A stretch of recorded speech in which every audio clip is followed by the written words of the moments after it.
So Matt, promises to be an absolute massive occasion on Sunday. It's all to play for. Most definitely.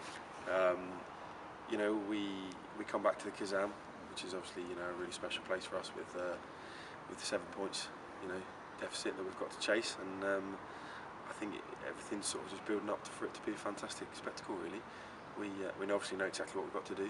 We know we have to go out and play, and we'll go out and score points, and I think that's always leads to exciting rugby. How do you view that 7 point deficit? Has that changed in your mindset during the week leading up to the game? I think it is what it is. We were fortunate to have the choice to play away first, and we know that we come back to where we're strong with the challenge that's been set for us. I think it's obviously nothing for us to fear. Leeds are obviously a very good team, and they beat us by 7 points, and that's what we've got to overturn when we come back here. As you say, it's back to the Kassam, and just one defeat here all season to London Scottish just before Christmas. That's a proud record. Most definitely. It'd have been even better if we hadn't lost that game, obviously. But yeah, it very much is, and we're really starting to bed in here. This is a real home for us now as players, and I think the community are really coming out to support us, and we're very lucky to have a really strong fan base, and I'm sure the Kazan will be packed come Sunday. How are you expecting Sunday's game to pan out? Because last Sunday was a hugely exciting game, 38-31, free scoring, lots of open rugby. Are you expecting it to become a little bit tighter, perhaps a little bit tenser? I think it's a very difficult one to predict that. You can never really tell. Obviously both teams will want to be having the upper hand. I think possession is going to be key. So maybe when people, like you say, people have possession, they'll be more reluctant to get rid of it than maybe they were last week.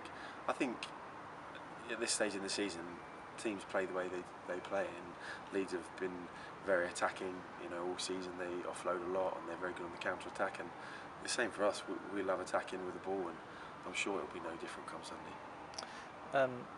There were certainly aspects of the performance last week that I know Welsh weren't happy with. I mean, obviously the penalty count and line breaks, first up tackles. I mean, is that been the focus this week at training? And how has training gone this week? Yeah, training's been really good. We're very fortunate. We've got a really good group of lads, and we all work very hard. And when we get to, when we come back in on a Monday or a Tuesday, and it's all about analysis. And especially this week, we had a real good look at ourselves. And I think at this stage of the season, in the semi-final, to give 24 points away and expect to win, you're giving yourself a very large mountain to climb. So first and foremost, if we can correct that and bring that right down, hopefully eradicate it, obviously, but that's going to put us in a much better position. Missed tackles, if you miss tackles, you're going to lose games. That's as simple as it is. That's rugby, and we've also been talking about that. It's something we're disappointed about, and it's not something that we've done all season. So we think that that's going to be relatively easy fix, as long as we come with the right mindset and the right amount of commitment come Sunday, which I'm sure we will. Of course, you were there 2 years ago during this whole process of eventually going on to win the championship, and of course there was a pretty tense semi-final, if memory serves, against Bedford, where it ended up being quite comfortable at one point, and then coming down to just a 3-point aggregate. Yeah, it was very different. We did the same. We played away first, and I can't remember how many points we went ahead, but yeah, about 10 points we were ahead, and obviously coming back at home with a 10-point advantage, we were very happy. But like you said, in the second half they came out firing, and that seemed to whittle right down. So it was a nervy last couple of minutes, and we just sort of scraped it in the end.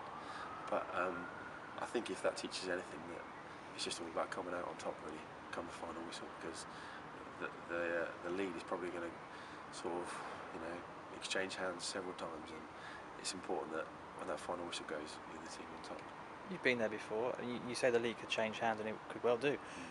What's key? What's absolutely crucial in those kind of? Cause it's going to be real precious stuff, isn't it? It really is, and I think from my experience of these sort of occasions are, your chances are always limited, and the team who take their limited amount of chances are always the team who comes out top.